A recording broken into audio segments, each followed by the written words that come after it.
Hello guys, welcome to my YouTube channel. Again, I'm here with another new video and आज चाहिँ म एउटा movie review गर्न चाहन्छु जसको नाम चाहिँ स्टिभ रहेको छ जुन चाहिँ भर्खरै नेटफ्लिक्समा आएको मुभी हो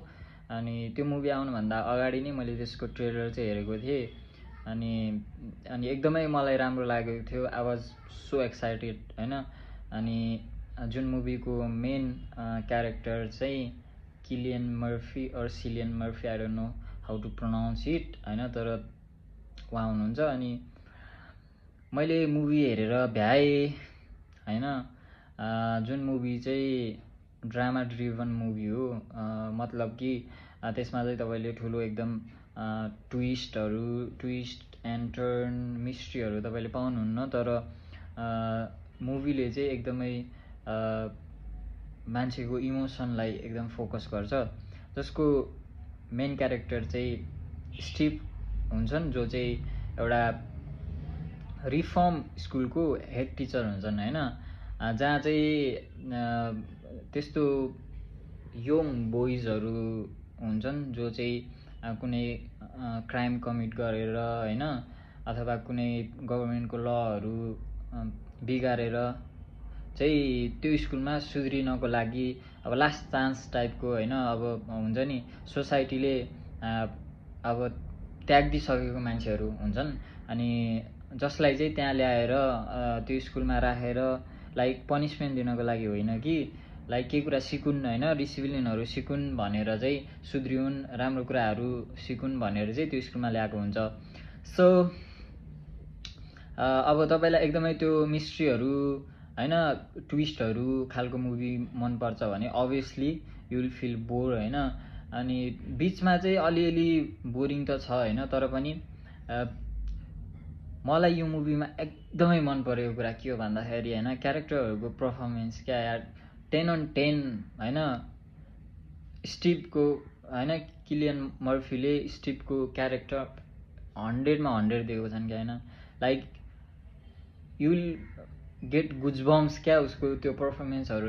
हैन तपाई यदि एक्टरहरूको पर्फर्मेन्सलाई हेर्नुहुन्छ मुभीमा भनेपछि हैन यु विल गेट गुजबम्स क्या हैन यस्तो बवाल हैन अनि त्यस्तो धेरै क्यारेक्टरहरूको सँग क्लोज त हुनुहुन्न तर एक दुई जना क्यारेक्टरहरू सँग चाहिँ तपाईले obviously त्यो कनेक्ट गर्न सक्नुहुन्छ हैन अनि यो मुभी चाहिँ मेनली एउटा टिचरको थ्रुबाट चाहिँ हैन त्यो अब स्कुलमा हुने घटनाहरू स्टुडेन्टको लाइफमा हुने घटनाहरू को बारेमा चाहिँ टिचरको भ्यूबाट बनाएको मुभी हो हैन अनि के रे हेड टिचर भए पनि स्टिभ हेड टिचर भए पनि उ आफैले पनि आफ्नो मेन्टल हेल्थ सँग चाहिँ स्ट्रगल गरिराखेको हुन्छ सो त्यो कुरालाई पनि देख्न सक्छौं हामी मुभीमा चाहिँ सो ओभरअल मेरो विचारमा चाहिँ जुन क्याटेगोरीको मुभी हो सो त्यो क्याटेगोरीलाई दाँजेर हेर्दाखेरि चाहिँ